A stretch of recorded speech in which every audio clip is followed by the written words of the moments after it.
Welcome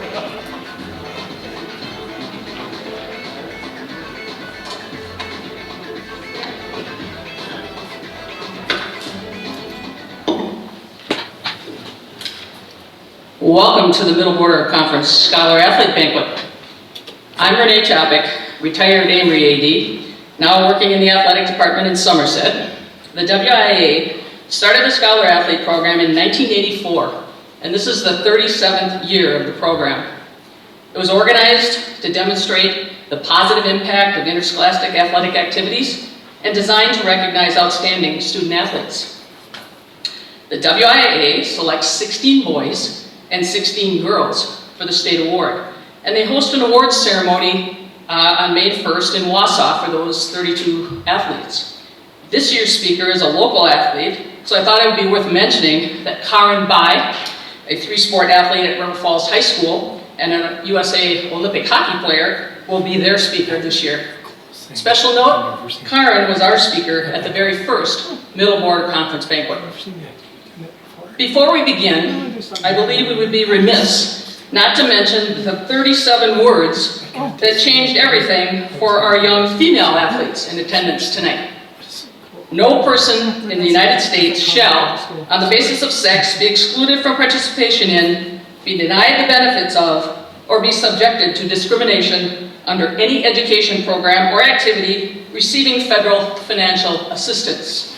On June 23rd, 1972, President Nixon signed Title IX of the Education Amendments of 1972 into law, opening doors and removing barriers that once prevented people on the basis of sex from participating in educational, athletic, and career opportunities of their choice. Before this, athletic opportunities for females were scarce and limited mostly to intramurals. Although I'm about to really date myself, I'm proud to say that I was on the very first girls basketball team in my hometown of Cadott, Wisconsin in 1972. In the words of an advertising campaign from the late 1960s, we've come a long way, baby. In 2005, the Middle Border Conference decided to develop a conference scholar athlete recognition for our athletes. It was created by Wade Lebecki, former deputy director of the WIAA, who was a Baldwin-Woodville AD at that time, myself, Arvid Mackey of Osceola, Dave Worthrams of Prescott, Mark Stace of Ellsworth, Brad Nemec of Somerset, Randy Johnson of Durand, and John Baldwin of Richmond. Both schools were part of the Middle Border Conference at that time. We would spend time discussing the selection process and how truly difficult it is to be selected at the state level. Even though we have had many Middle Border Conference state recipients, we thought that it was important to recognize all local state nominees, which resulted in the creation of this event. This year marks the 17th year of the Middle Border Conference Scholar Athlete Banquet. 18th year of the program, we missed one due to COVID. And this year we welcome the Altoona Rails to the Middle Border Conference this year. The 16 young men and women sitting here with you tonight have earned a collective 131 varsity letters in their high school careers. All have a grade point of 3.88 or higher, and most have been involved in 3 sports throughout their high school years. Congratulations and welcome.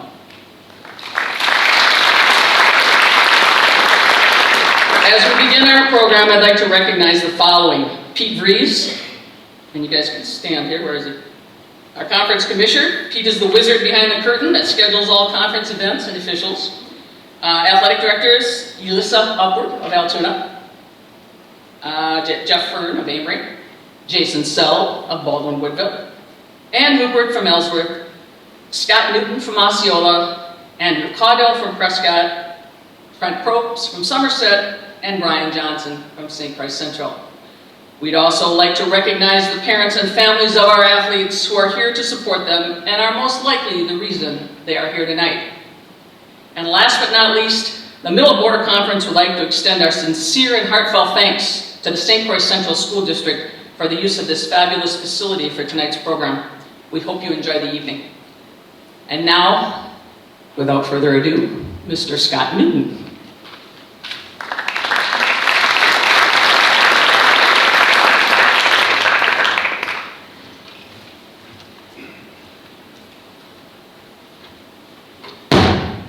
Sorry about that. Good evening, everybody. My name is Scott Newton. I'm the athletic director in Osceola. And I'm just here right now to kind of give a year in review of how the middle border participated this last year and last spring as well, and with some of our team events, which I do believe, and I think many of us also believe, have the same feeling, that I think we're in probably the toughest conference in the state for schools our size. And come from the standpoint of athletic director, I'm also a huge fan. And growing up in the middle border and then now working in the middle border, it's always fun to see these kids compete, not just in conference play, but also when you watch these kids go into the playoffs and whatnot, and how they represent the flag from the middle border.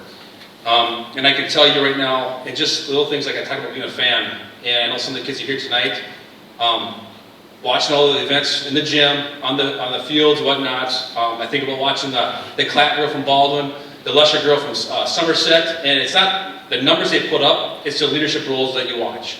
And I can watch that in volleyball for some of them, you watch it in the basketball court. I think about football, I also coach football, and I'm very happy and glad that a couple of these guys are graduating. I think about Jack Janke right now, that was a wide receiver last year, and was an all-state type wide receiver that moved to quarterback and took leadership roles for his team. I think about Carson Hansman here, who gets to go play some big-time football at Ohio State and representing our conference as well. And it's just fun to watch those kids grow and to carry the flag going forward. Just some updates here and review how special and tough our conference is. And I'm going to start with the fall, and I'll go that way. But you think about this right now. This past year, girls golf, we had the state champions in Prescott, and we had the state runner-up in St. Croix Central. In football, we had the state runner-ups in Ellsworth. Cross country, Osceola made it for the boys team. It took 3rd overall. This last winter, we had Amory back-to-back state champions in Division II, which is a huge accomplishment to them. But also, if you look at the middle border in the last so many years, it's not just has been Amory. Of course, Ellsworth carried that flag for many, many years. Boys hockey, Baldwin Woodville made it in for the first time, I do believe, in their history to the state tournament.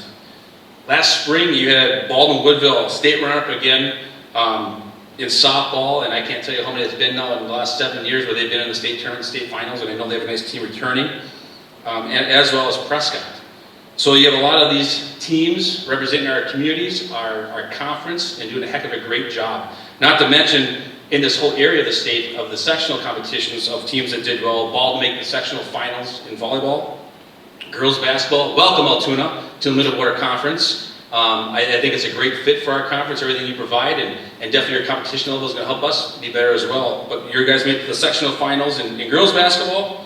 Boys basketball, Baldwin made the finals, and last year, of course, I got to recommend here for make sure I note, Osceola was both sectional champs in boys and girls track and field, and made it to the sectional semifinal in baseball.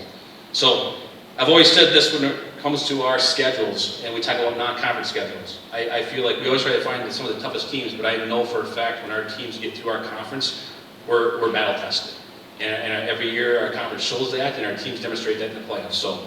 Congratulations to all you student athletes here today, or tonight, and I know that you work extremely hard with your athletics, but also in the classroom, and that's special.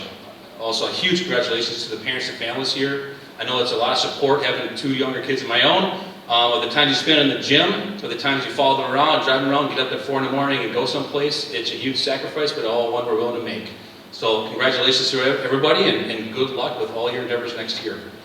Up next will be Mr. Brian Johnson, St. Croix Central Athletic Director.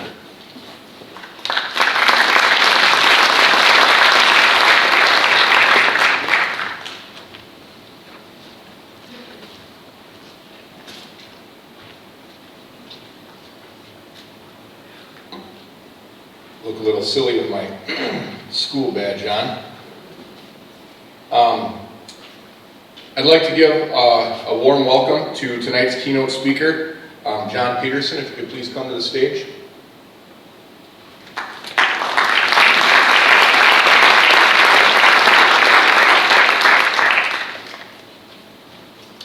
I've got a lot of great things to say about him, and he's pretty humble, so I imagine he was going to try to hide down there until I got done. So I want to get him up here in the spotlight so I can say all the amazing accomplishments and the difference that he's made for people. Like I said, John Peterson is our keynote speaker tonight. He was born in Comstock, Wisconsin. He's got 4 brothers and 2 sisters and has been married to Nancy since 1975. Together they've got 5 children and 10 grandchildren. That's quite a legacy in itself, but as I read further, John graduated from UW Stout and has worked with youth, coaching, and ministry in some capacity since then. Currently, he's working with university athletes at UW Eau Claire, St. Cloud State, the University of Minnesota, and Augsburg with the group of athletes in action. John's wrestling accomplishments are extensive and impressive. He was a 3-time state university conference champion.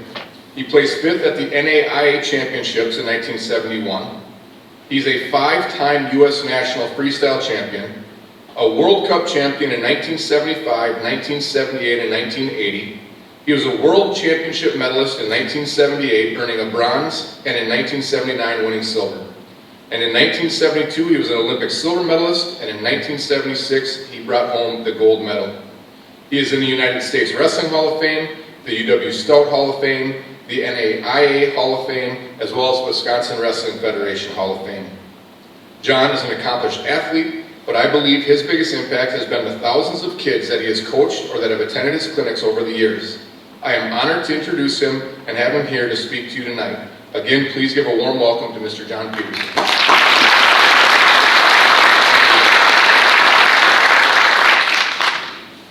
And thank you. I am honored to be able to speak with you tonight. Brings me back to the Middle Border Conference when I was in high school. Had a tough time with kids from this area. So I want to give my congratulations to each one of you who are being awarded tonight. You know, you've learned many lessons as a student and as an athlete. You're here because you've demonstrated excellence as a student, as an athlete. And so I encourage each one of you to continue that pursuit of excellence for the rest of your lives. As student athletes, we learn from our victories as well as from our defeats and our mistakes. We learn from others' mistakes so that we won't make the same ones. I'm looking forward to hearing some of your stories. Are each one of you athletes going to get to talk a little bit tonight? I'm really looking forward to that. You've learned a lot of things from your teachers, your coaches, your classmates, and the influence that they've had on you. You know, people sometimes say that sports, it builds character. I prefer to say that it's the people in sports God uses to develop character in us.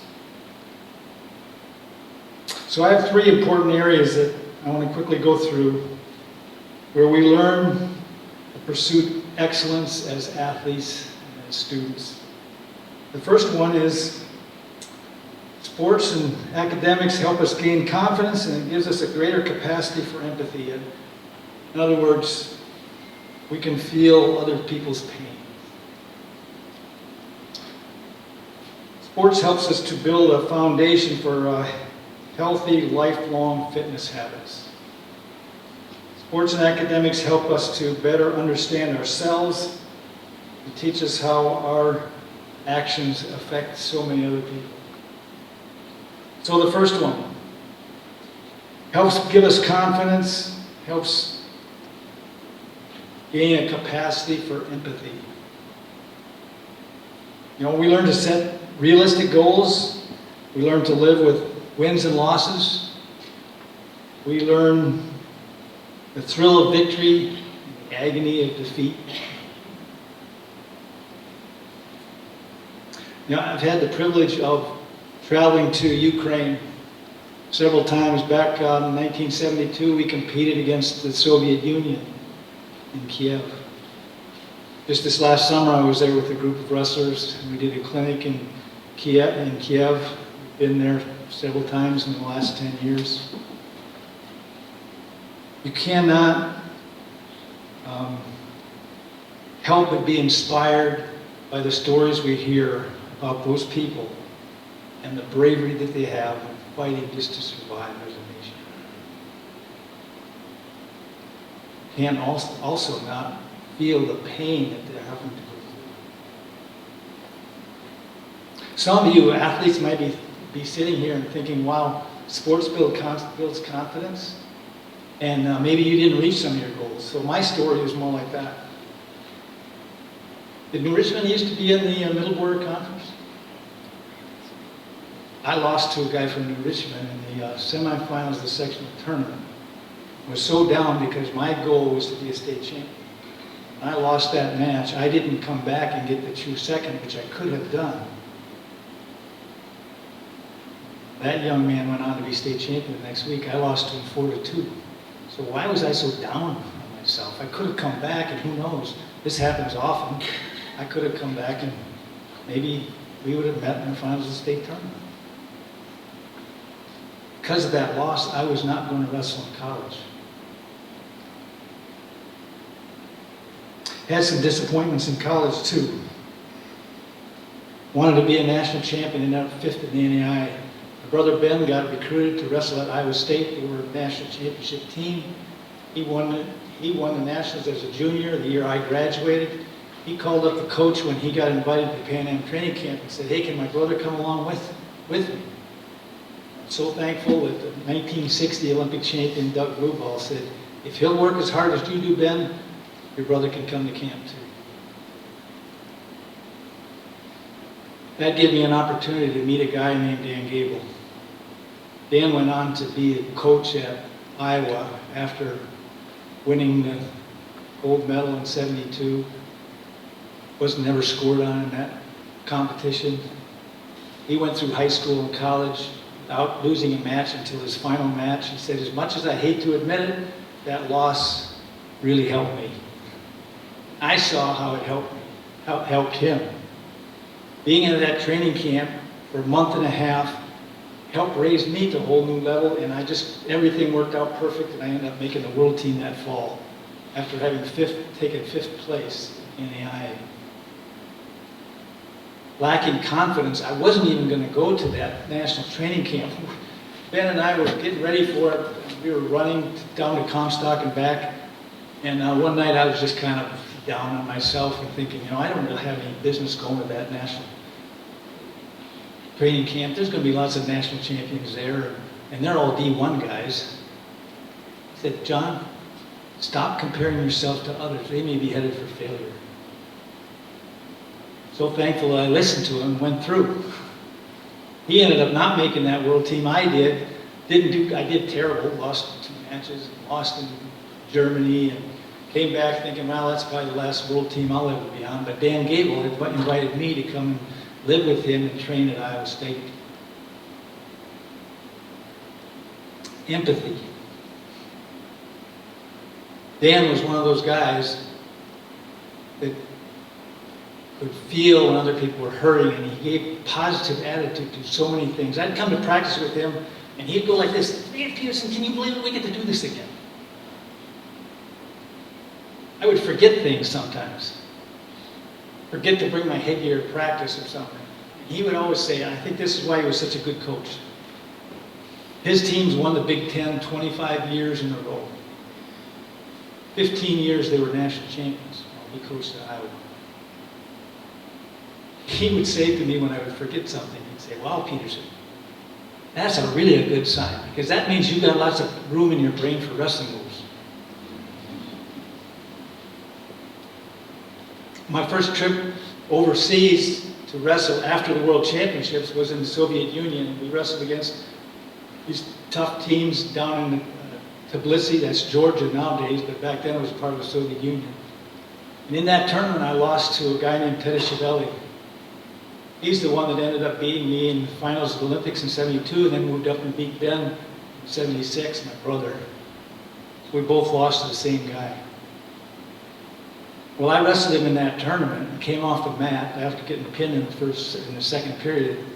And Dan came over to me and he said, "Hey, John, do you know who that was you just wrestled?" I said, "No, who was that?" He said, "Well, that's the guy you watched him win the world championship in your weight class." I said, "Well, Dan, why didn't you tell me that before the match?" He said, "Well, I knew you weren't ready."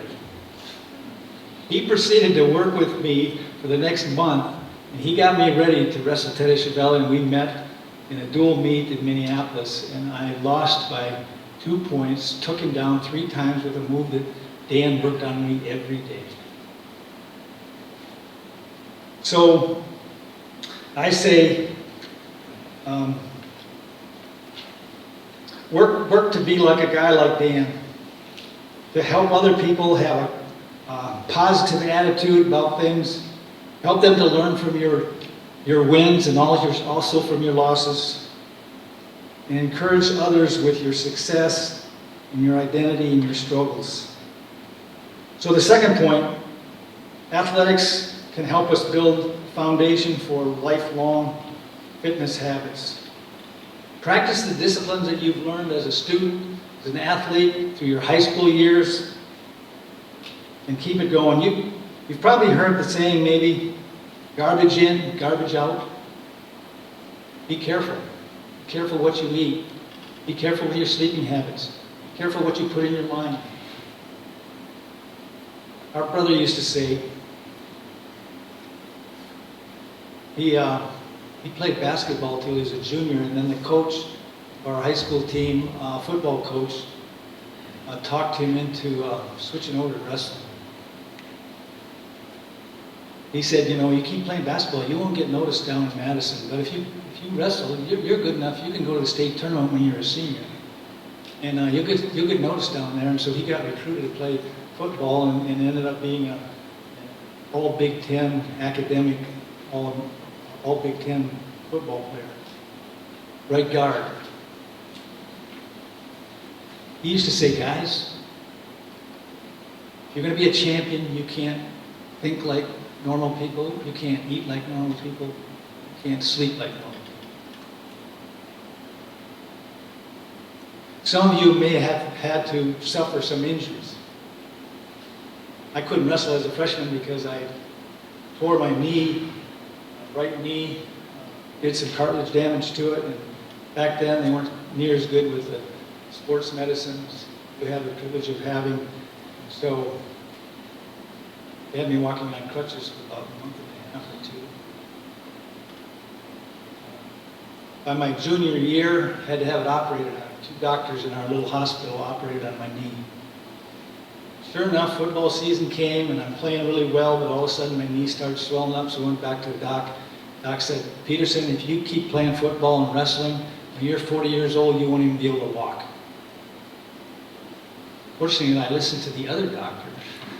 He said, John, you get to work on that quad. You build that quad up. So you can see I could still walk up here at my 70s. In 75, I made the world team, and I had to give the spot over to the second place guy because I hurt a bicep tendon on my left shoulder. Went to 5 different doctors to find out what is wrong with that thing. Dr. Torg, who worked with the Philadelphia Phillies and the Philadelphia Eagles, I was training out in Pennsylvania at the time, where I met Nancy. He said, we should operate on that shoulder. But if we do, there's no way you can compete in the Olympics 10 months before the Olympics. So he said, we'll get you with a physical therapist, and we'll build that muscle back up, and hopefully you'll be able to do it. If it's bothering you after the Olympics, you come back to me and we'll fix it. Sure enough, 3 months after the Olympics, things waking me up at night, bothering me, so I go in, meet with him, he gets his schedule out, he's going to operate on it. He says, well, how did it go this summer? I said, well, it went pretty good. Well, what'd you do? When I told him that I won it, he I said, Peterson, you big baby, you haven't been doing those exercises, have you? Been doing it. He said, get back and do those exercises. If you can do that with that shoulder, my cutting on us can make it any better. So guess what? I asked him, how long do I have to do the exercise? He said, the rest of your life. With Nancy's encouragement, got that shoulder back. She kept me disciplined, and I'm still doing those exercises now. So you see how athletics can help us? We stick to the discipline that we learn. It can help us with lifelong, good, healthy habits. The final one, athletics can help us better understand ourselves and teach us how our actions affect others. We do not have to be defined by our academic or athletic accomplishments. I love what Kyle Schneider, who's one of our young wrestlers. He won the World Championships as a 19-year-old kid. Then he went on the next year in Rio to win the Olympics. And then the following year, the Russian wrestler who had won the Olympics in the weight class below him moved up to challenge him in his weight class. He won the World Championships again. But guess what? The following year, they met in the finals of the World Championships again. And this time, the Russian beat him. It was his first loss in international competition. He came off the mat and they stuck a microphone in front of his face and he said, you know, great athletes are often defined more by their losses than by their wins. And Kyle, with kind of a smile on his face, I couldn't believe he had this kind of composure. He said, I am not defined by my wins and losses. I'm defined by my relationship with the Lord. God gives me wins, He gives me losses. I'll learn from both of them. I just read some things about him. He had a match a couple of weeks ago with another world champion here in the U.S. They went best 2 out of 3, and Kyle had won both of the close matches. And after it, he said, boy, I just love this sport of wrestling because it teaches me so much about God. So, good athletes learn from their athletic competition. You students here, wow, 3-point what? 8, did you say? I would not have qualified. So my hat's off to each one of you. Good athletes learn to be good team players. There's a proverb that I like. It says, as iron sharpens iron, so one person sharpens another. That's how Ben and I could make 2 Olympic teams, because we sharpened one another. There were times when we'd get tempted to get in a fight when we were training, but we disciplined ourselves not to, and learned to learn from each other. So seek to surround yourself with people who can both encourage you and give you plenty of constructive criticism. Be a good team player. So in summary, let your continued pursuit of excellence in academics and athletics help you gain confidence and give you a greater capacity for compassion towards others. Let it help you build a foundation for healthy, lifelong fitness habits. And third, let it help you better understand yourself and teach you how your actions affect others. Be a good team player for life. Thank you for the chance to challenge you tonight.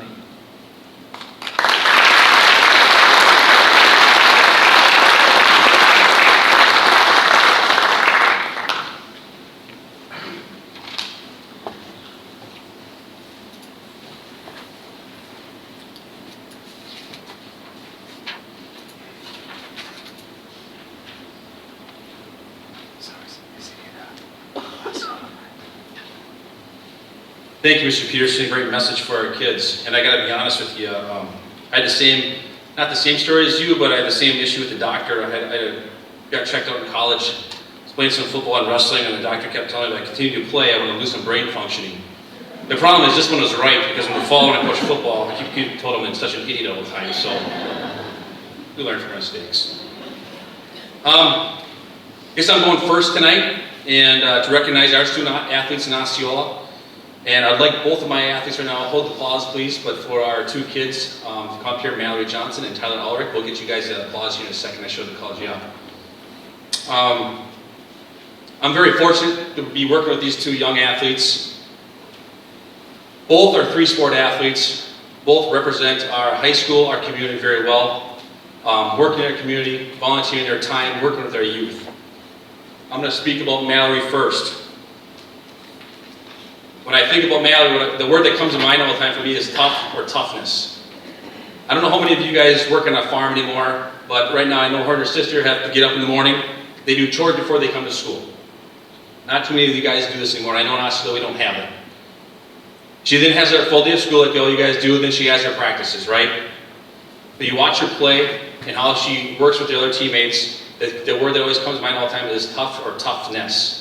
She does all the dirty work, the rebounding in basketball, setting the picks, all right, in volleyball, she's out there at all times. And then right now in track and field, I pretty much know all the time that from the given time, the 4x8, the 4x4, to the triple jump, if I'm correct, right? High jump, whatever's asked of her, she does. And I think that's all we can ask for, or from any of our kids, to do exactly what we ask for them to do, and then she goes above and beyond that. So right now, I'd like to introduce our female scholar athlete, Mallory Johnson.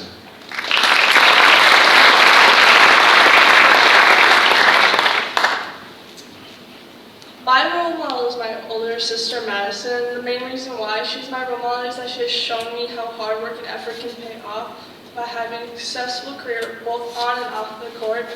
She has inspired me because she knew at a young age she wanted to play basketball at a higher level, and she made it happen. Knowing that she wanted, she put 100% in at every practice and extra effort out of practice. Seeing her at home putting in extra work for basketball encouraged me to put in extra work into my own passions. Her work ethic in basketball helped her shape into her professional life, and I will always look up to her. Thank you.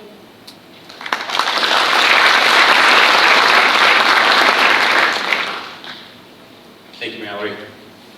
Next up, our male student athlete. And when I think of Tyler, a word that comes to mind for me is just grit. I've known Tyler and been able to coach him in youth baseball through the years as well. And he's a kid that just plays with passion. He's a three-sport athlete as well, plays football, basketball, and baseball. And he's a kid that, and I think for me, one of the best things I can say is that he's a senior, and we all know how seniors can tend to fall off a little bit, with some things as you get to your into the month of March and whatnot. He's still in the weight room. He's still showing up. He's working hard. He's being a good example for our younger kids. So I'm going to definitely miss all the stuff he's done for us. I kind of label it as the dirty work we always have to do. He does basketball and football and all those things that's asked of him. So our male student athlete, Tyler Ulrich.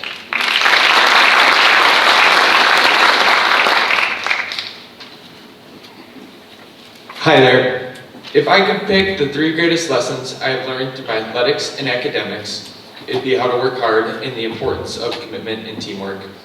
I have learned that talent can only get you so far, and it is the extra work that you put in outside of your sports and school that lead to success. Having strong commitment and making those choices to not only make yourself better, but your team better too, strengthens you in so many ways. As for teamwork, I have learned that everyone has a role, and together we can do so much more than alone. All these characteristics have been developed through long hours that I've put into my sports and academics. I've been very fortunate to have outstanding coaches at Osceola, at least for the most part. My role model, Coach Olson, has always had a huge emphasis on doing things the right way. Not only does he emphasize these things to his players, but he lives his life leading by example. No matter in school or sports, he preaches about giving our all. He has not only turned us into better players, but better people too. He always says, nothing is deserved and everything is earned. That is something that I will take with me throughout my future. Thank you, Coach, for all you have done. I'd also like to thank all my coaches for pushing me to do better and reach my goals. And I can't forget to thank my family and friends for their endless support. Thanks.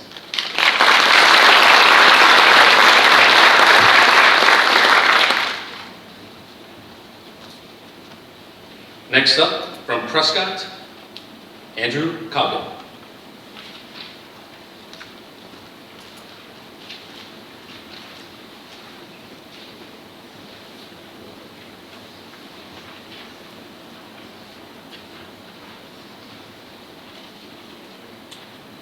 We'll go ahead and have Prescott student athletes Ben Rowe and Liz Rowe go ahead and come on up.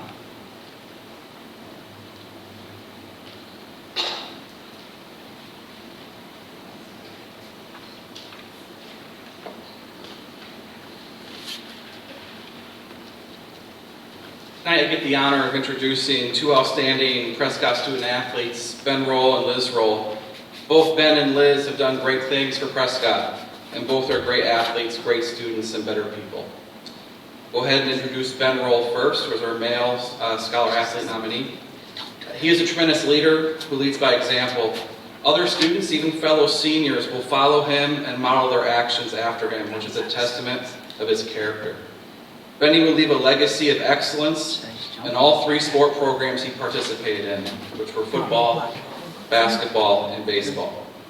That legacy will especially be felt in our football program, where he led a group of seniors that worked very hard to bring excitement back to Prescott football. Benny will go to UW River Falls to study data, science, and predictive analytics, and I look forward to the day he tells me what that is. So I am honored to introduce Ben Roll.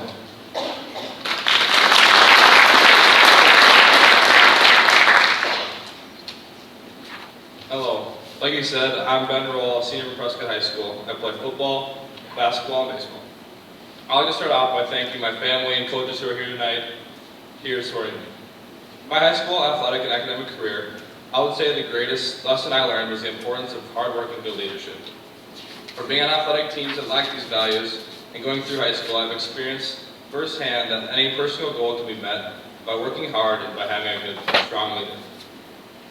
I'd like to thank my mom and dad for being the people that I've always been able to look up to when it comes to these values. When choosing the role model of mine, I truly could not pick between the 2 of my parents, so I just decided to pick them both. My parents have worked unbelievably hard to support my siblings and I, whether it's been through school or sports. From a young age, they have shown and taught me that being a hard worker and having good leadership is a key to success not only in athletics and academics, but in all aspects of life. I'll never be able to thank them enough for making me the person I am today. Finally, I'd just like to thank my parents and all my coaches one more time for the endless support and being here for me tonight. Thank you.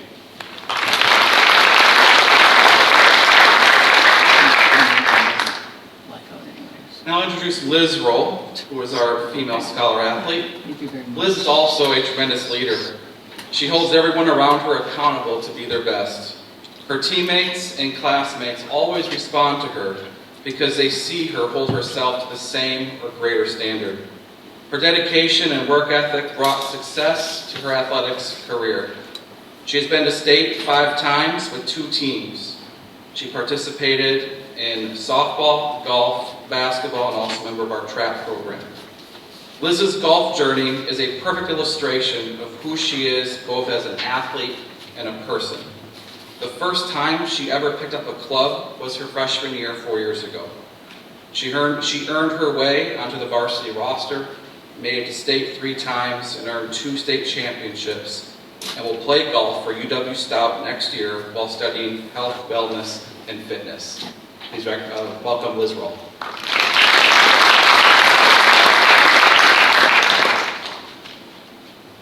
I just want to start out by thanking coaches and family for bringing me here, and I wouldn't be here without them. Being a student athlete has provided me with valuable lessons that have shaped me into who I am. The biggest lessons I have learned are to work hard, be resilient, and be a good teammate. First off, hard work in the classroom and in competitions have been a part of my everyday life and lead me to be the best version of myself. I have learned that resilience can carry a student athlete far throughout life. In order to be resilient, I have learned to roll with all the punches life throws at me, whether it's a tough loss or a bad test score. Challenges and setbacks have made me stronger and pushed me to work harder. Most importantly, being a student athlete has taught me how important being a good teammate is. I won't remember all the final scores, all the wins and losses, but I surely will remember my teammates and coaches, and the memories we have shared through the opportunities athletics has provided us. Overall, through my athletic career, I've had many supporters, but my mom has been the person to stick with me through thick and thin. Her unwavering support has taught me how important resilience is, not only through athletics, but through life. I thank my mom for all she's done for me. There is no doubt without her endless love and support, I would not be where I am today. Thank you.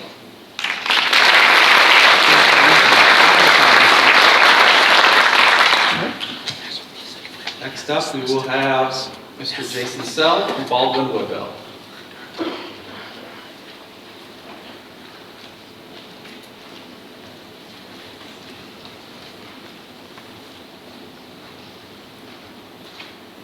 Brooke and Chase, come on up. Oh, they're coming up. I'll talk a little bit about them. The 2 candidates from Baldwin Woodville this year are outstanding people, outstanding leaders in our school, and really smart smart people as well. First up, I'll talk about Brooke Klatt. Brooke has some great parents. First of all, Tim and Lori Klatt. She's a 10-time letter winner in volleyball, girls basketball, and softball. Her sister was also our scholar athlete from Baldwin-Woodville 2 years ago. She's out here in the audience as well. But for Brooke, the word that comes to mind for me is a leader. Brooke is a leader on the volleyball court. She's a leader in girls basketball. She's a leader on the softball field. Girls basketball, for instance, as a point guard, she can dribble through just about anything. In fact, I think I saw her run a few people over this year. But on the softball field, just a steady leader. For a person in school, she's a great person to have in our student body because of her leadership qualities, what she brings to school every day as far as her friendliness, the way she interacts with people. It's just awesome to see. Brooke is planning on going to UW Eau Claire next year to study nursing, and I'm really looking forward to what she can do as far as our softball team here this spring. Brooke Klatt.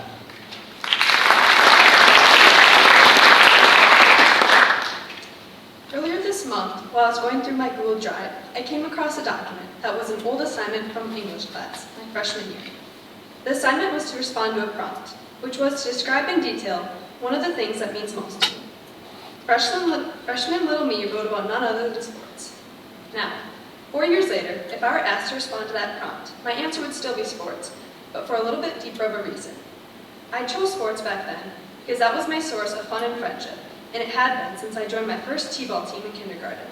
Today, however, I can look back and realize that I value sports above all because of the life lessons that I've learned from them. Sports have taught me how rewarding it is to put everything I have into something, without ever backing down when things got tough. From sports, I was able to learn that wholeheartedly buying into a mindset of a relentless work ethic, followed by outstanding resilience, can overcome the many obstacles of life. A lot of the things I've learned from sports are a testament to what my dad has instilled in me since I was young. This is one of the reasons why he has been such a big role model in my life. Not only is he my current softball coach, but he coached my basketball team growing up as well. His never-give-up mentality and his ability to build a team culture centered around family are just a couple of the reasons that I have looked up to him all my life. He's also one of my biggest supporters through all the ups and downs of athletics, academics, and life in general. When it's all said and done, these traits that sports have ingrained in my character are ones that will set me up for success in whatever life throws at me.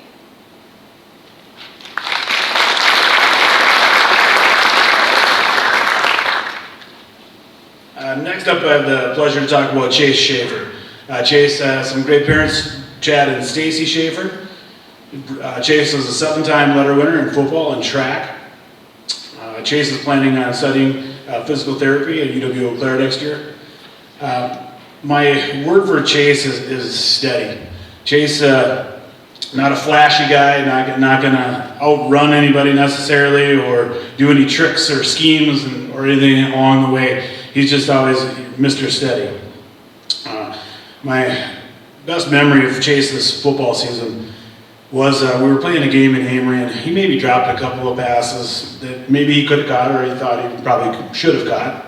Mad at himself, but later on in the game, he ends up catching kind of the game-clinching interception, and that probably felt better for him than any of the other catches that he had throughout the whole season. And I remember just seeing the look on his face and how he celebrated that interception was phenomenal.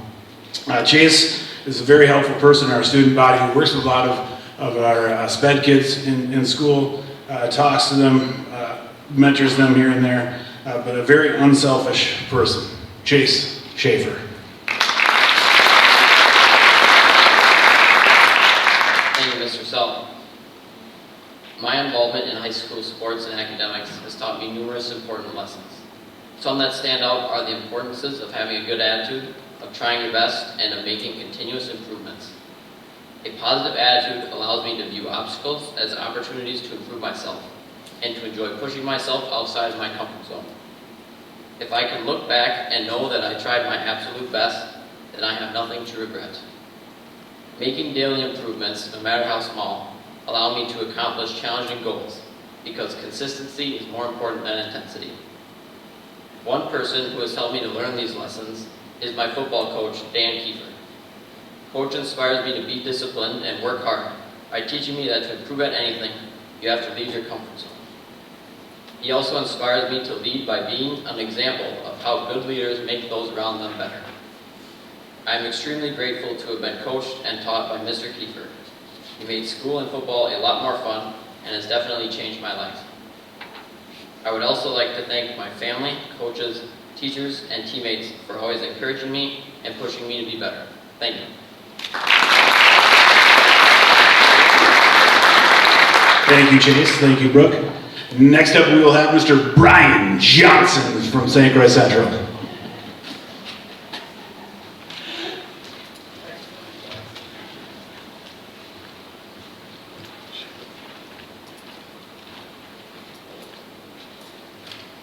I'd like to welcome our female and male scholar athletes to the stage, Katie Gostovich and Carson Hinsman.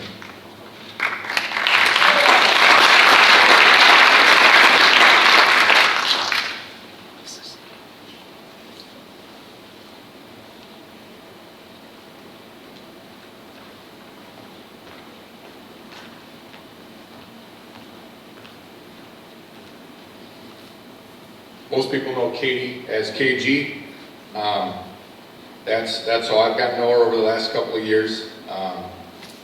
When I got here a couple of years ago, started coming in the spring. That was the spring of COVID, and spent a lot of time in the weight room and around the weight room during that summer. And I kept seeing this kid. And last year, between her junior and senior year, watching Katie in the weight room. She's got to be one of the toughest, hardest working athletes, male or female, I think that I've ever known or coached. She probably gets that toughness by the fact she's got two older brothers, and I think that they probably treated her no different if she would have been a boy or a girl. She does have an advantage, however, I don't think they were scholar athletes, just athletes.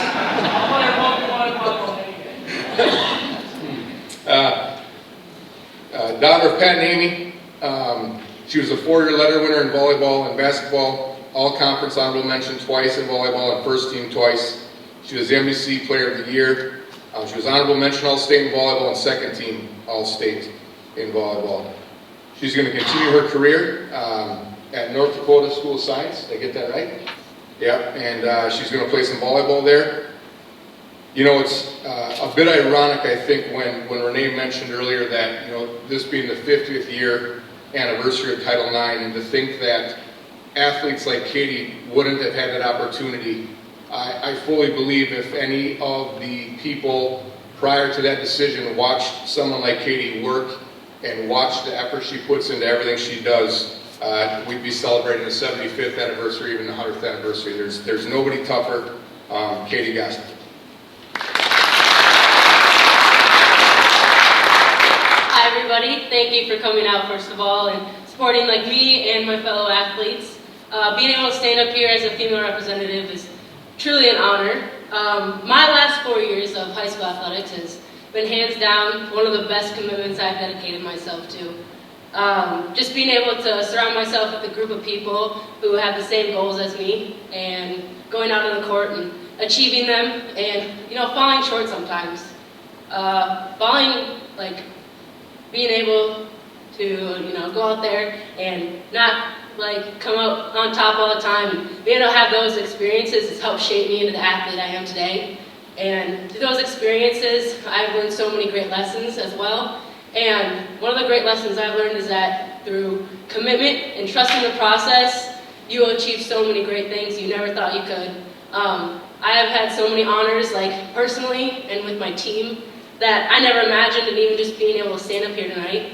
So it's truly amazing. And also having a great support system as well to get to where I am. And one of the first people who was able to be a part of that was Fred Barr. He's also my role model. He was my 14-year-old club volleyball coach. He was one of the toughest people I've ever seen. Broke, a clipboard right over his knee. I was like, oh my gosh. And he really just, you know, pushed me beyond my limits and shaped me the athlete I am today. And thank you, everybody else, for coming out and supporting me.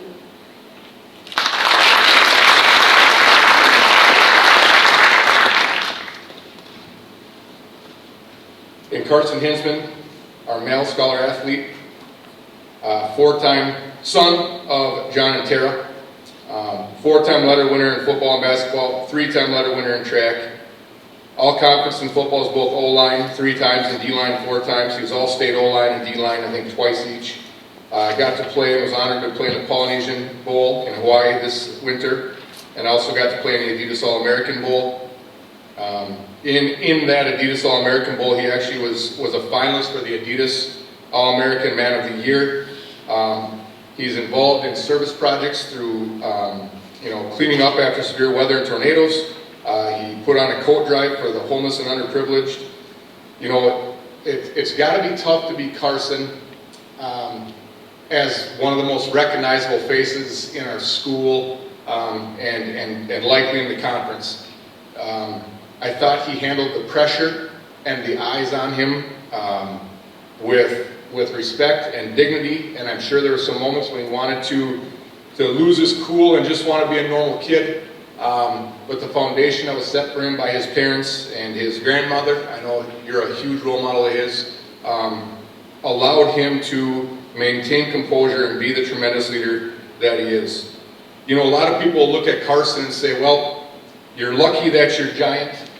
You're fortunate to have what you have athletically and genetically. But what I'll tell you is, what people don't get to see is that Carson has made the absolute most of his blessings by the hard work that he put in behind closed doors. There's images of Carson working during COVID when weight rooms and schools were shut down, miles and miles running up and down a hill. I saw him on our school cameras the other day, still in the weight room before everybody else. The saying is you build your own luck and you build your own fortune. And yes, Carson is a giant, but he's also built himself there mentally and physically. And I'm very proud of him and feel very fortunate to have gotten to know him the last couple of years here. Our male scholar athlete, Carson Hinsman.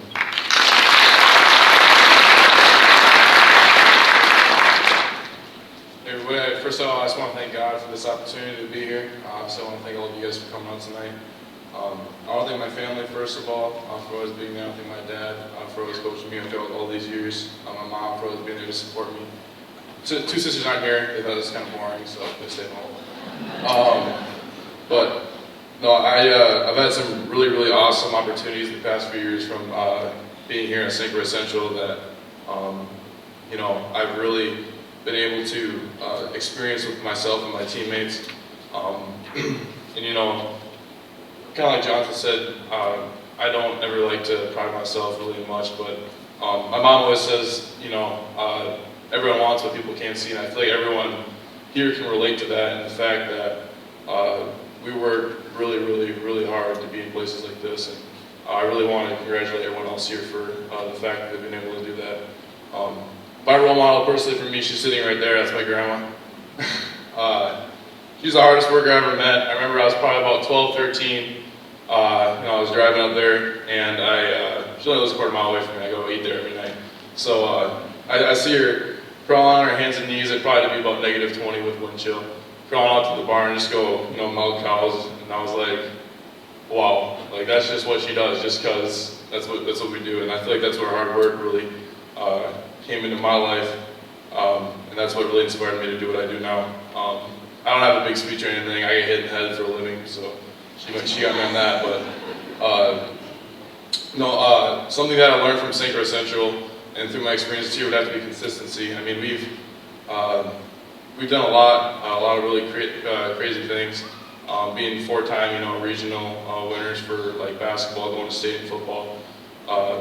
Always making playoffs and stuff like that, and being in track and stuff.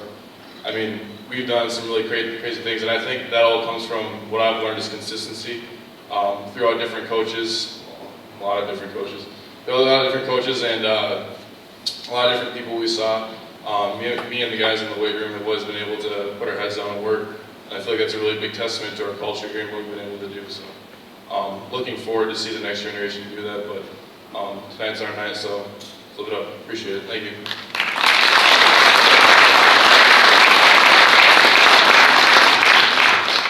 Thanks, Carson. Thanks, Katie. Next up, new to the Middle Border Conference, the AD from Altoona. It's the Railroaders, not just the Rails. Elissa Upper.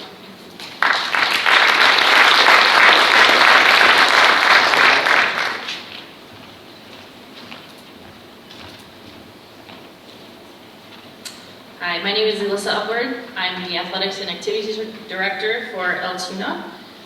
Congratulations to all the students here tonight representing your schools. Leah and Braxton, please make your way up. And as they come up, I just wanted to thank all the MBC schools for making Altoona's transition into the Middle Border Conference a smooth one. I want to thank all the ADs for helping me. Yes, even you, Newt, all of you. Throw something in there. I was hoping this was going to be a roast, but it's not.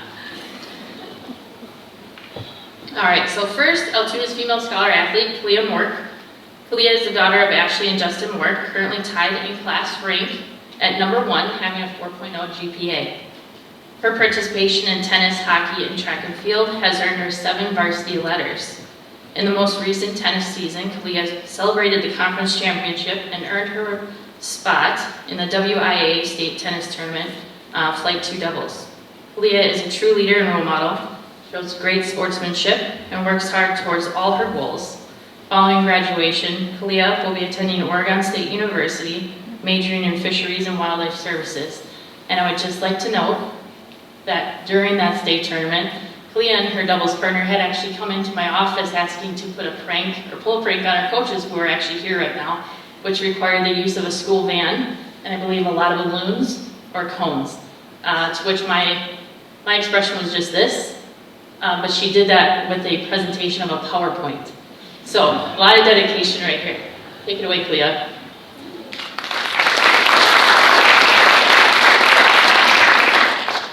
So just to go off of that a little bit, I have now made 2 presentations about vans, and the last one was made just last week.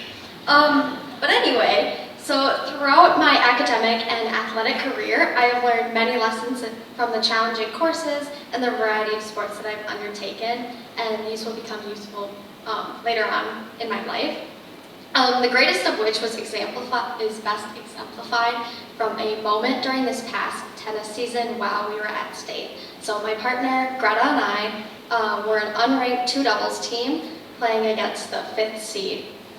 We were well aware of the expectations of the outcome to lose without obtaining a single game on them. However, with the odds stacked against us, we managed to suppress our anxieties and to just have fun. The outcome was shocking, according to my coach. He's sitting over there. Well, it was unexpected. My partner and I played our strongest game and most skillful game yet that season, and that was highly unexpected. We even came back to almost tie the second set. As adrenaline pumping as this near 2-hour comeback match was, it's not the excitement that sticks with me the most. Instead, it is the lesson of perseverance and knocking down mental barriers. Between spending hours studying, leading in extracurriculars, and competing in sports, I've learned to take each day heads on, to persevere through difficult days with challenging academic content and strenuous practices, while simultaneously training myself to get over mental blocks. These 2 lessons combined have led me to great success not only in tennis, but in my everyday life as well, and will continue to aid me on later in life. Although I've learned many valuable lessons while participating in academics and athletics, I would not have been able to accomplish what I have done so far without the guidance and the support of my mom. My mom has been a huge inspiration to me because of her incredible hardworking abilities that can be seen throughout everything that she does. Between the hours she spends at work, the days traveling and cheering for my brothers and I at our very different events, and the time she puts into simply caring for the people she loves, there's not a moment that she's not putting forth her full effort. Amongst the complete chaos, she is always giving all that she has. She works hard for her family and for herself. She's been my greatest inspiration because she's taught me to put the time and effort into all things that are important to me. And my mom proves that success breeds from dedication. Thank you.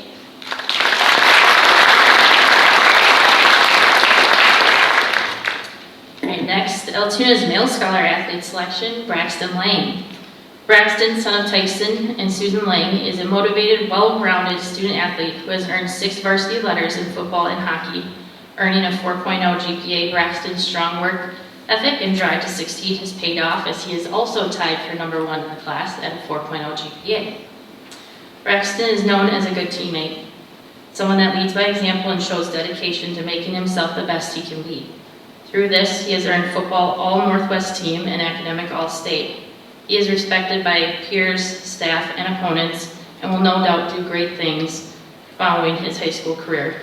This fall, Braxton will be attending UW-Madison, like the rest of his family, majoring in electrical engineering. Please come on up, Braxton.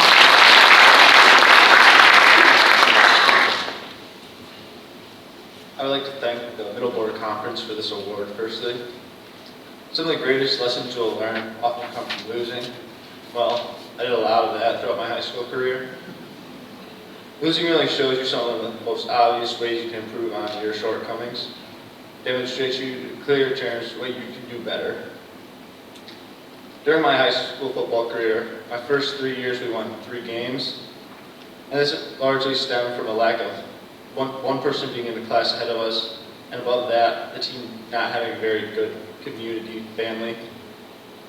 Our team in my grade worked together and built a better team as a whole, had a positive season our last year. That really taught me how to persevere and become better. Academically, my strongest role model was my older sister. She set a standard for me to achieve and work towards. She became our valedictorian and earned a variety of other honors to strive for. She's been my biggest cheerleader and without the competitiveness that came from sibling rivalries. She showed me the value of hard work and challenging yourself to become better. Overall, my academic and athletic experience within Altoona High School has taught me to challenge myself and to learn from my failures, to keep going and always strive for greatness. Thank you.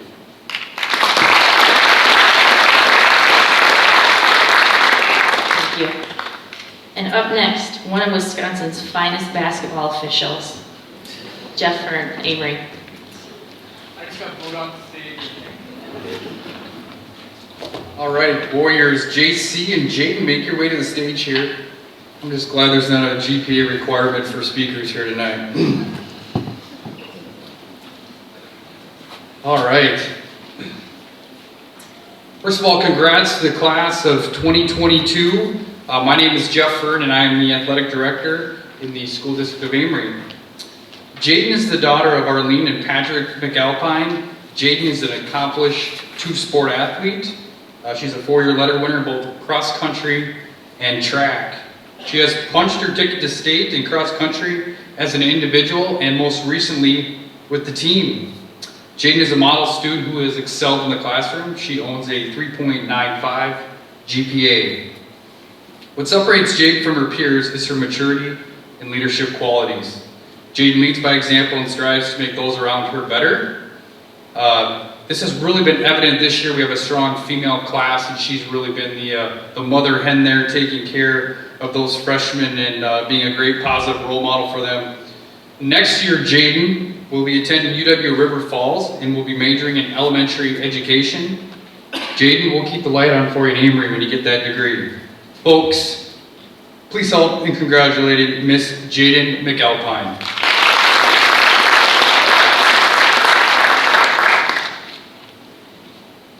Why do you run? I don't think that I would be able to count on my hands how many times I've been asked that question over the course of the past 4 years. As I near the end of my high school athletics career, I look back and realize that the answer is easy. I run because I can. Running is a gift that has taught me grace and resilience like nothing else in my life. I have learned there are friendships worth running for, and there is beauty in pain. I have developed a mental toughness and have learned that it is needed both on and off the track. Over the past 4 years, I have built relationships that I will cherish forever with teammates, fellow competitors, and coaches, such as Paul Enslin. Paul Enslin is my role model tonight, and I would like to personally thank him for teaching me to believe in myself and my abilities, guiding me through the grueling hill workout practices, and engraving the question, how bad do you want it, in the back of my mind. Thank you to everyone who has pushed me to be the best athlete and student I can be. I feel so grateful that I was granted the opportunity to speak here tonight. Thank you.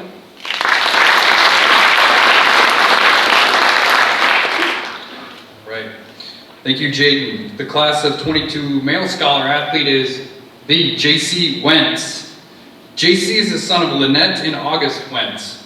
JC is a well-rounded multi-sport athlete who has lettered in football, soccer, wrestling, and tennis. JC has been successful in the classroom, earning a 3.93 GPA. Mr. Wentz is the jack of all trades. This past fall, JC could be found kicking extra points. He was the goalie on our soccer team, and he had one of the lead roles in our school play. The guy never slept. JC has participated at a WIA state event in soccer, wrestling twice, and tennis. JC is the definition of a student athlete when it comes to the academics, the athletics, and the arts. Next fall, JC plans to attend the Advanced Welding Institute to obtain his welding degree. Ladies and gentlemen, please congratulate Mr. JC Wentz.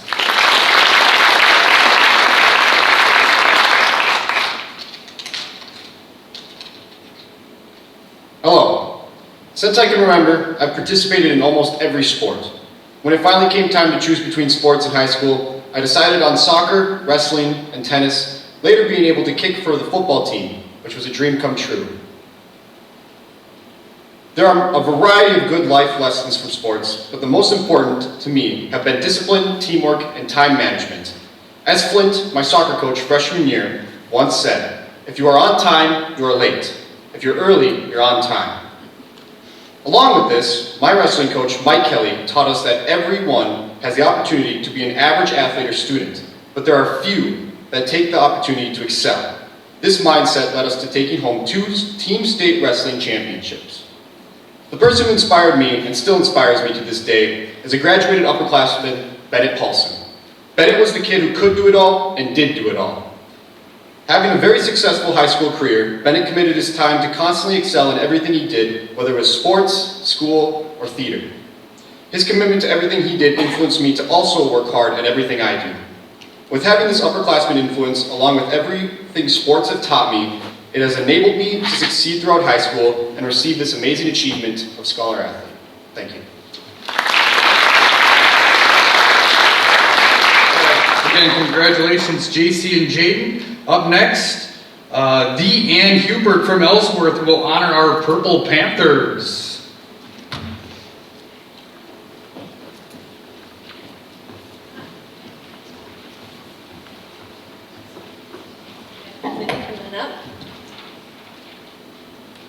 Alright, hello everybody, my name is Ann Hubert, I'm the athletic director at Ellsworth, and I'm happy to be here tonight to honor our 2 scholar athletes from Ellsworth, Jack and Sydney. I also want to thank their family members for being here tonight. We have kind of a crew here, and also the coaches that have taken the time to come here tonight. Coaches from Ellsworth, but also all the coaches that are here to take the time to honor these guys. So, first is Sydney. Sydney is obviously an exceptional scholar athlete, right? That's a requirement that she has to have to be here tonight. But on top of that, she's very involved in a lot of extracurricular activities. She's the class president, she's the student council president, she's the store manager, she's involved in mentoring, National Honor Society, and the list goes on. So not only does she put a lot of time and effort and hard work into her studies, into her sports, but to everything that she's involved in. She's a great teammate, leads with a lot of energy, and does that in everything that she does. You can see it when she walks down the hallway, the energy and the spunk that she has and that she gives out just to make everything in our school better.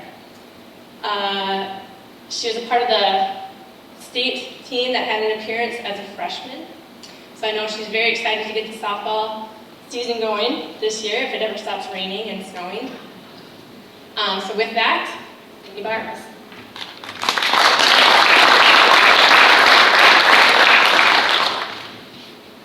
Throughout my high school years, similar to most athletes, I faced challenges with anxiety, time management, and staying consistent in all aspects of my life. Whether this be training, academics, or relationships with family and friends, I struggled to reach this unattainable perfection that every athlete craves. The fear of failure controlled my life until I realized that losing a game isn't the end of the world, and a single test grade won't control my future. However, I couldn't have realized this without the help of the upperclassmen that came before me. They showed their never-ending support and their unwavering kindness to me, and there was no better feeling than hearing those words of encouragement. On and off the field, these girls were amazing role models, and I'm truly so excited and blessed to return the favor to our underclassmen. Of course, I wouldn't be where I am today without my amazing support system. My parents are my biggest fans, and I rely on their positivity and love after every game, good or bad. Obviously, I'm ever so grateful for my amazing coaches that are always there to push me to my very best and help me through any situation. I'd like to end my speech with a sincere thank you to my mom, my dad, and my coaches for helping me keep the love of the game when the game didn't love me back. Thank you.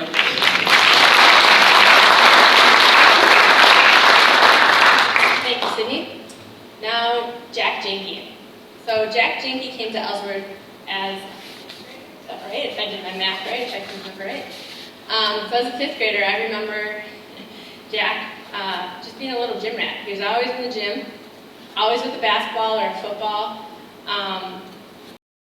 A little bit hard when I was thinking about talking about him tonight to remember him and the Jenke family not being around, because they've really had a big impact on our school and our community. So it's been really cool watching Jack grow up, get stronger. He was always a great athlete, you could tell at a young age, but his improvement and his athletic ability just continues to grow. So it's been really fun to watch that. As Coach Newton said earlier, he was a wide receiver on the football team, and he made the decision to move to quarterback his senior year to help the team out, which I think was probably a good decision by the coordinator, who's his father. But they placed second at state, so Jack sacrificed a little bit of what maybe he could be really good at and did that for the team. So I think that just shows a little bit of his character and how he works. Same thing with basketball. Great leader on the team, on the floor. Had an injury earlier in the season as a senior. He was not playing for a while. Took some time to rehab and get better, and came back super strong and finished the season really strong as an individual and really helped the team finish strong at the end of the season. So with that, it takes a lot of character to lead on the floor or the field, but you also have to lead outside of that when you step off the floor of the field. And in Jack's position, there's a lot of little eyes that are always looking up at him, and he always takes the time to say hi to those kids, to put their arm around them, put his arm around them, to take pictures with them, maybe sign something, and it's just really cool to watch Jack grow up and have him be in this position and giving back a little bit to those that really look up to him. I'd say one of probably his biggest fans this year tonight, his little brother, who's in 5th grade too. It's fun to watch his brother watch Jack in the field. Jack also takes the time to give back to the youth and watches his brother, and it's cool to see when Jack walks into the gym, all the guys on his brother's team kind of point and say, there's Jack, or get to sit with him at a table, or the interaction that he does with everybody. So with that, Jack, thank you for leading.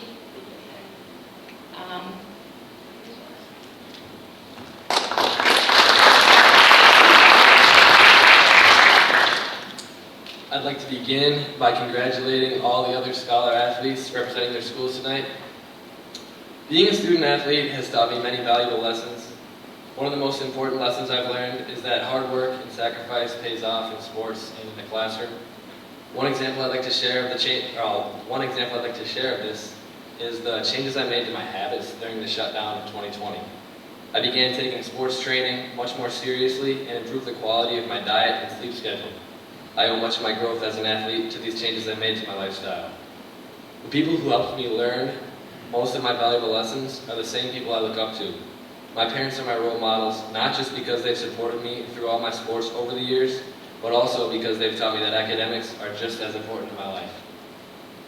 They show me every day how to be a good person, and I want to thank them for the sacrifices they've made for me and the unending belief they've always had in me. They're the reason I'm standing here today.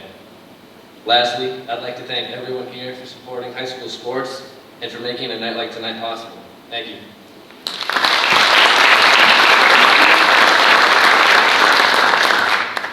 All right, last but not least is Somerset with Athletic Director Trent Probst.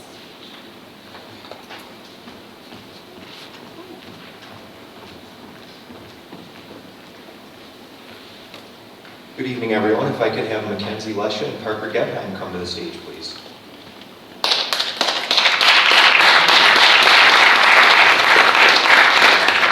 As they make their way up here, I just want to again thank St. Croix Central for hosting this great event once again. It's nice to be fully back in person this year with a meal that we were not able to have last year with COVID and have our awesome presentation. First, I'd like to start by talking about Mackenzie Lesha, this year's female recipient from Somerset. Mackenzie is a person who has high energy and is always positive. I asked some of her teammates and people in our building to describe Mackenzie, and here's what they came up with.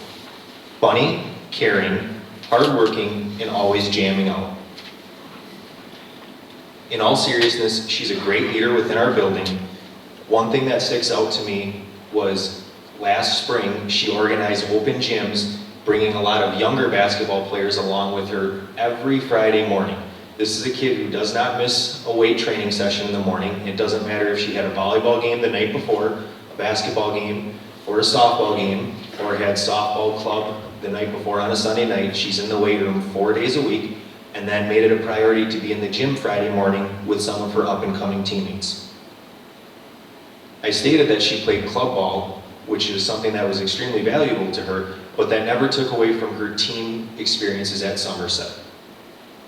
She was a member of several teams that played in regional championships in volleyball, basketball, and in softball, and on a member of teams that won the regional championship in basketball and in softball. She's extremely driven and passionate, and there's no doubt about it that we will miss her next year at Somerset when she goes to UW Superior to play softball and basketball. Mackenzie Lesha.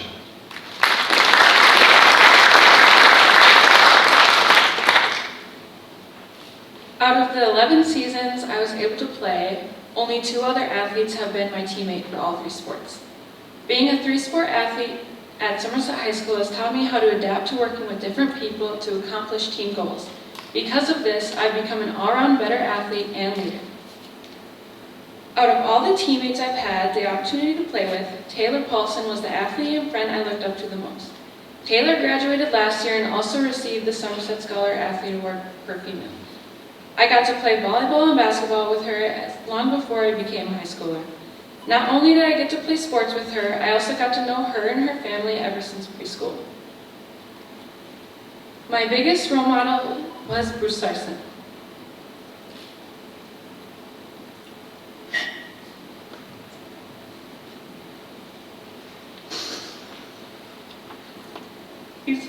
He is the one who's helped me so much.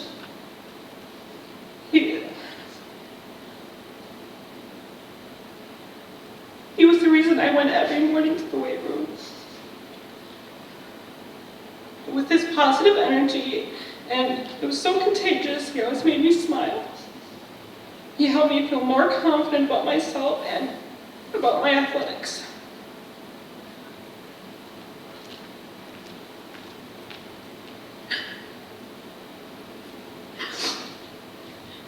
I'm going to skip that because I can't.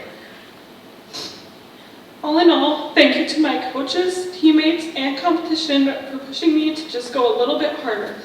Thank you to my parents for never pushing me to do something I didn't like. Thank you.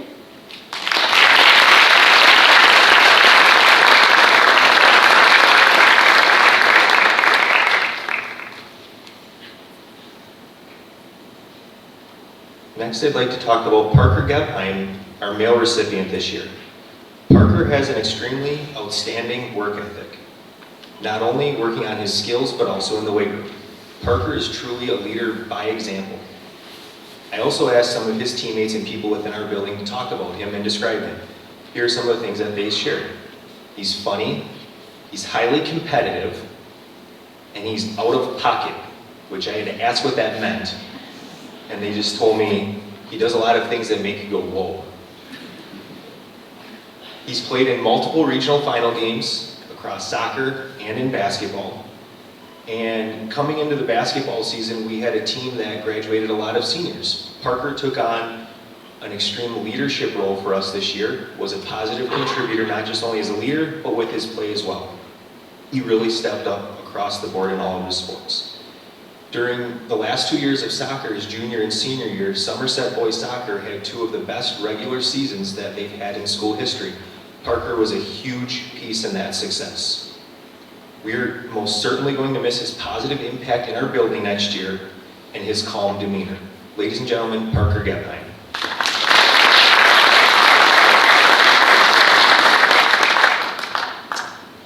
First, I'd like to thank everyone for coming out tonight. And I believe that sports have played an integral role in building students at the high school level. The greatest lesson that I've learned, or some of the greatest lessons that I've learned are, if it was easy, everyone would do it. Everything happens for a reason. And the team is always greater than the individual. Some of the greatest lessons I've learned happened off the field and over the summers that have led me to become the athlete that I am today. Athlete. Also, seeing the people I love most after games and their support has only fueled my desire to succeed. My 2 role models, actually 3, are my grandpa, my dad, and my mom. Hearing their support, stories, and guidance has only helped me and will continue to help me as I grow and develop as a person and an athlete. I cannot thank them enough, along with the rest of my families, friends, coaches, teammates, and teachers, for what they have done for me. Thank you.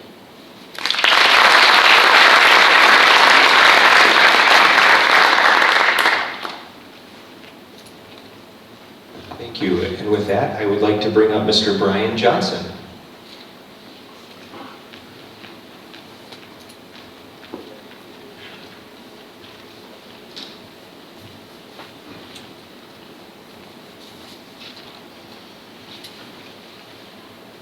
So this will close our ceremony tonight. Want to give a couple of thanks. And the danger of saying thank you to so many people is you're bound to forget somebody, and that's going to make them mad. So if I forget you, thank you. I'm not sure that covers it, but it's my attempt. First of all, I want to thank the man behind the scenes, Randy Pfeiffer. He's our auditorium manager and the extraordinary talent that produces our slideshows, our lighting. He manages our auditorium and creates this space and these opportunities for us. You know, without him, this is just another room with a bunch of chairs, but the magic that he can produce and the experiences he can create with his talent does not go unnoticed, so thank you, Randy.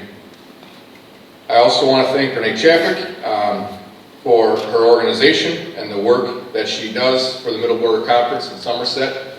I want to thank our keynote and wife, John and Nancy Peterson. Thank you for being here tonight. Panther Catering and Courtney Hawkins to the food students, and Courtney, thank you for the wonderful meal. I want to thank my fellow ADs and all the work that they do, putting up with my nonsense and my inability to be successful some days. And I want to thank all of you in the audience for the roles that you've played to support these amazing young students that were before us. I'm always humbled when I come to something like this to see the talent and the grace and the poise on display and the maturity from these students. You know, sometimes kids get a bad rap for the things they're into, always being on their phones or some of their behaviors, but I am grateful every single day for the work that I get to do with kids, because I know that our future is bright, and I'm here to tell you, don't believe everything you hear about these kids, because our kids are amazing. Every school, everywhere, our kids are amazing. One last message, I guess, to the athletes, and it's about gratitude, and I am grateful every single day for the work that I get to do and the people that I get to be around. And so just one lesson to you, and it's 4 takeaways from something called Predator Mindset, which has a whole scope of things on academics and athletics. But there's 4 kind of key tenets to that program. First and foremost, I'm grateful for the opportunity to compete. And that doesn't just mean athletics, that means in life. So go forward and compete every single day in your life and be grateful for that opportunity. Second, I'm aggressive and relentless. When you set your eyes on a goal, be aggressive and relentless in your attainment, your journey to attain that goal. It's not going to be the goal that you achieve that makes you great, it's your pursuit. Be aggressive and relentless in your pursuit. I have no fear of losing and making mistakes. There's not a person, not a successful person in this world who hasn't failed countless times. And so going forward, know that you're going to lose, know that you're going to make mistakes, and dust yourself off and get back up and do it over and over again. And finally, never ever give up. With that closes our ceremony. Please, I'd like the Scholar athletes to come up here and take some pictures. And thanks, everybody.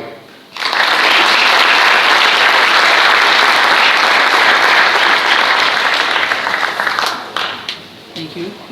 It's great working. Thank you. See you around.